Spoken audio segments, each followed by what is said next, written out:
अच्छा, यहाँ अंग्रेजी में नाम होगा या उर्दू में नाम? उर्दू में आएगा जी। तो स्टैम्प इसी में कहीं करनी है स्टैम्प? स्टैम्प होगी जी, हाँ बिल्कुल। इसी कॉलम में कहीं?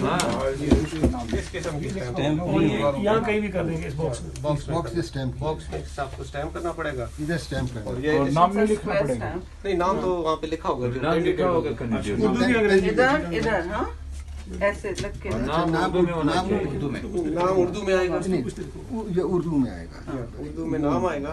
और ये इस किस्म की स्टैम्प होगी जी। इधर नहीं स्टैम्प, इधर स्टैम्प है, स्टैम्प कहीं भी कर सकते हैं बॉक्स में? इस नाम पे जो होगा इसमें कहीं भी कर सकते ठीक हैं? है, ये स्टैम्प हो जाएगा। इसमें पूरे में कहीं भी हो सकती है? ये इंग्लिश में ये दो नाम होंगे ना, 1 और 2 होगा ना। अगर 1 और 2 Right, कैंडिडेट्स हैं, अगर 3 हैं तो फिर इस तरह होगा जी।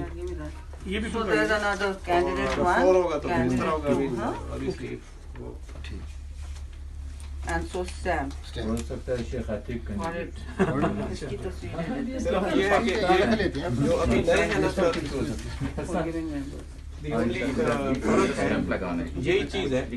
लेकिन हमने अभी चेयरमैन का जिस तरह फॉर्म है, हाँ चेयरमैन के लिए ग्रीन होगा और उनके लिए उनके लिए पिंक होगा। Got it. Same thing but in Got it. Colour. That's the only change. That's the only और वहाँ आपका स्टाफ कितना बैठेगा जो ये एक बैलेट पेपर देगा, एक सर, हम सिग्नेचर्स इसी देंगे? तरह 3 हम बैठेंगे, मैं बैठूंगा, ये हमारे जब पोलिंग एजेंट्स का प्रिजाइडिंग ऑफिसर as a